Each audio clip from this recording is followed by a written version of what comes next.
Greetings, fellow moviegoers, and welcome to Movie Central, the place to talk about movies, TV shows based on movies, toys based on movies, games based on movies, and rides based on movies. I'm your host, Mr. CCS, and this is my pet gorilla, George. What? It's cold, and I'm tired. I didn't feel like taking this off. From one 70s monster movie to the next, in order to fully understand the history of this one, I had to talk about two things: the change in the movie industry during the 1970s, and director Sir Ridley Scott. The 1970s was a really big decade for movies. In 1972, The Godfather was released, which was a critical and financial success. In 1975, Jaws became the highest-grossing movie of all time at that point. But in 1977, a certain sci-fi epic was released that took the world by storm. Speaking of Star Wars, I actually mentioned this very movie that we're going to talk about today in the very first episode of Movie Central. Don't believe me? Here's living proof of that right now. The two big science fiction products of the 1970s included Ridley Scott's Alien from 1979 and this movie, which I'm going to review today. Okay. If you mind the shameless plug and the prepubescent voice, I think the reason that a sci-fi horror movie exists is because Star Wars and the man they chose to direct this new sci-fi horror movie was an up-and-coming film director, Ridley Scott, whose only credit at the time was The Duelist, which received mixed reviews. However, this film not only garnered tons of critical praise by its release, but also still remains highly praised to this very day, kicking off a long career for Mr. Scott. However, we are going to find out today as we scream into the vacuum of space where no one can hear us with Ridley Scott's Alien.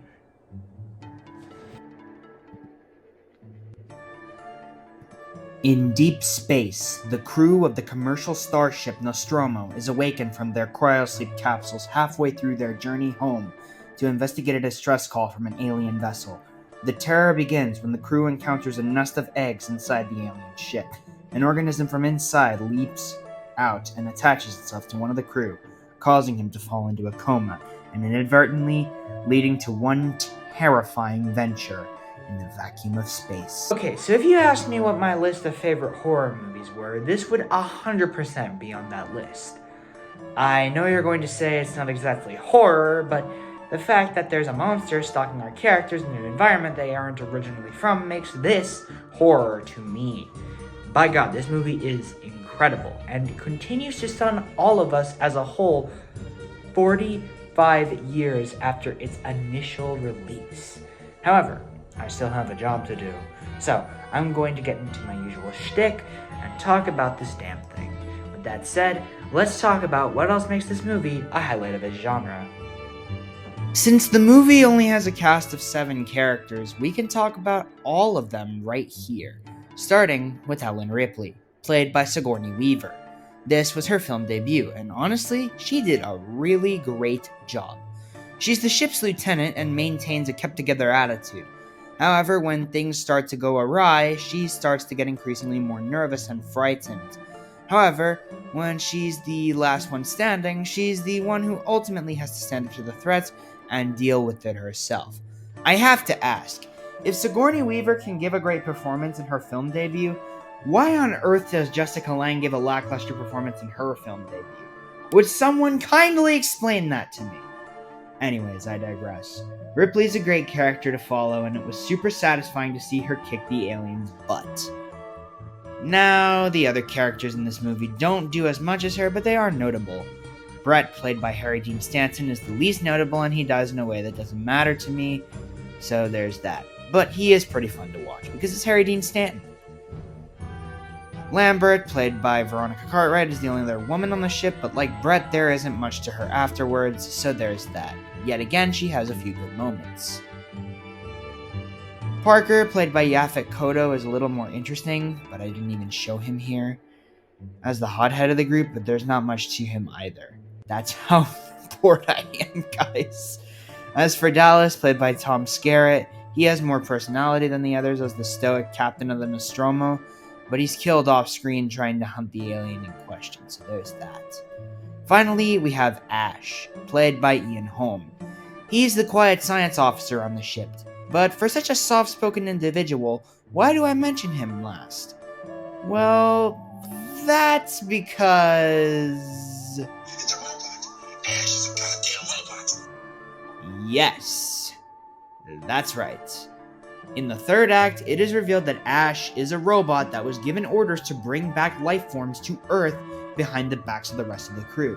What Ash does make clear that the importance of the mission is way more important than the lives of the crewmates, and that leaves the remaining members very shaken. And that's why, regardless of how basic the characters are, I still give them a crap ton of credit, because they are also seen as expendable, and they have to prove themselves not to be, and only one manages to do so. As far that makes Ash the most interesting character, at least. As far as sci-fi's villains go, he works out pretty well. Of course, you might be wondering why I haven't mentioned Kane, played by John Hurt. Well, there's a very specific reason for that, and I'll explain in a few minutes. Now, I have to talk about the titular alien himself. And, dude, this thing is frightening. From the face-hugging being that inserts a small version of it into a host, to the small chest-bursting little jerk that comes out of Kane, to the final form, you don't see much of this thing, but man, it puts up a fight. It kills for sport and is resilient as hell. I cannot stress enough about how much of a pain this bastard is to take out. But when it's finally blown into the vacuum of space, you feel immensely satisfied watching such a sucker die. While not the greatest monster in all of movies, this is still an iconic beast that will remain in our hearts as one of pop culture's absolute greatest. Now, with all those characters out of the way, it's time to talk about the effects. The suit of the alien was designed by H.R. Giger, who did a tremendous job making this thing look like it packs serious heat, as well as being absolutely frightening.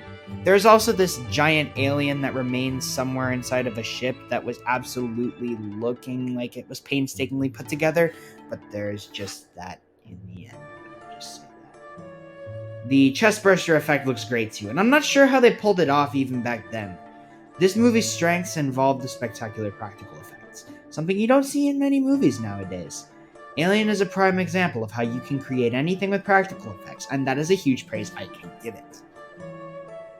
As far as the music goes, Jerry Goldsmith, a very iconic composer, gave us an eerie and frightening score that will send shivers down your spine every single time. Props to Mr. Goldsmith indeed. Now, the horror. The moment you've all been waiting for. The tension of the alien roaming the Nostromo is always present and will always freak you out, as is the case with the kills where each of the crew is picked off. But the absolute greatest scene is the chest burster scene. From the way it's shot to the eerie silence when Kane shrieks in pain to the amount of blood, this is a perfect horror scene and personally my favorite kill in any horror movie.